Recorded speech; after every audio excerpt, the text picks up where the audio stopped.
Let's look at an example problem of input output control. इसके अंदर हम देखते हैं कि कैसे वो जो एक्चुअल है और प्लान के अंदर क्या डिफरेंस आता है और उसको हम किस तरह कैलकुलेट करते हैं. This is basically input output control report, जिसके अंदर हमने 5 पीरियड्स दिखाए हुए हैं. इसके अंदर basically this is input, this is output and this is basically back order या बैकलॉग जिसको हम कहते हैं, वो बिल्डअप हो गया. प्लान्ड इनपुट हमारे फर्स्ट वीक में 38 थे, सेकंड में 32, 36, थर्ड में, फोर्थ में 40 एंड फिफ्थ में 44 थे, एंड टोटल ऑफ 190 के जो इस वर्क सेंटर में मटेरियल आ रहा है वो किसके इक्विवेलेंट है. 38, 32, 36 एंड सो ऑन आवर्स के इक्विवेलेंट मटेरियल इधर डिलीवर हो रहा है. जो एक्चुअल हुआ है वो बेसिकली क्या हुआ, फर्स्ट वीक में 34. सो क्यूमुलेटिव वेरिएंस क्या है, -4 के एक्चुअल जो है जो प्लान था उससे कम प्रोड्यूस हो रहा है, 4 यूनिट कम आए हैं इस वर्क सेंटर में.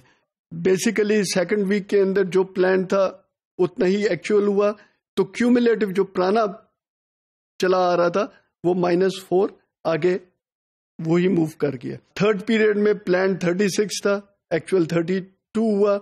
Now it increases because again 4 units कम आए, तो वो इंक्रीज कर -8 पर चला गया. फोर्थ यूनिट में जितने यूनिट्स आने थे 40 यूनिट उससे ज्यादा आ गए 2 यूनिट्स, तो क्यूमुलेटिव वेरिएंस कम हो गया. इसी तरह फिफ्थ यूनिट में फिर बढ़कर 10 यूनिट्स पे पहुंच गया.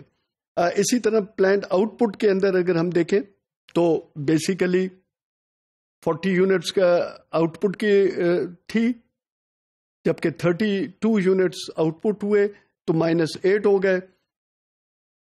नेक्स्ट के अंदर अगेन सेकंड वीक में 40 आउटपुट होने थे, जबकि 36 हुए, अगेन 4 इंक्रीज हो गए तो -12 पर पहुंच गए, यानी कि आउटपुट कम हुई और नेगेटिव के अंदर जा रहा है.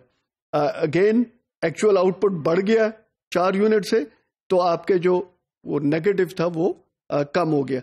इसी तरह टोटल जो एंड के अंदर आता है वो -8 पर आ रहा है.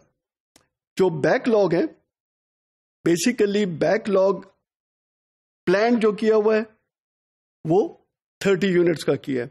कैलकुलेशन जो हमने इधर की हुई है प्लान की, वो बेसिकली क्या है, previous backlog 32 plus planned input 38 minus planned output 40, तो this will give you 30 units. क्या पिछला 32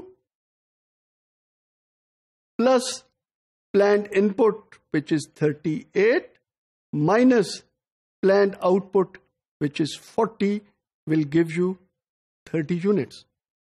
इसी तरह हम एक्चुअल भी कैलकुलेट करते हैं. एक्चुअल वाज 32, तो 32 यूनिट्स प्लस 34 जो के इनपुट थे माइनस 32 which was output, तो टोटल क्या होगी 34 which is this one. तो ये हम एक्चुअल बैकलॉग इस तरह कैलकुलेट करते हैं.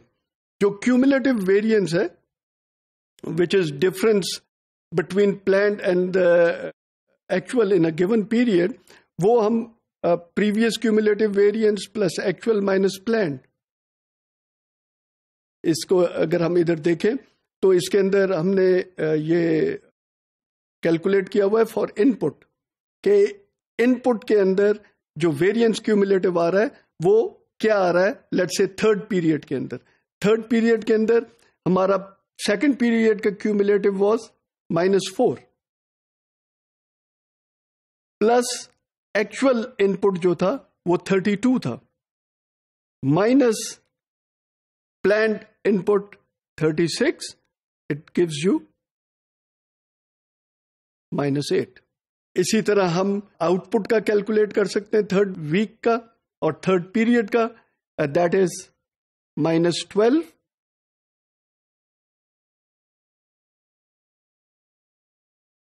+ 44 - 40.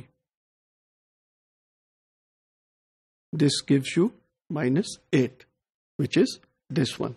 So this is how we calculate cumulative variance for input, for output, और इस बेसिस के ऊपर हम परफॉर्मेंस देखते हैं कि क्यूमुलेटिव वेरिएंस जो है ये कितना बढ़ रहा है और कितना रिड्यूस हो रहा है, और बैकलॉग की पोजीशन, प्लान्ड बैकलॉग और एक्चुअल बैकलॉग किस तरह परफॉर्म कर रहे हैं.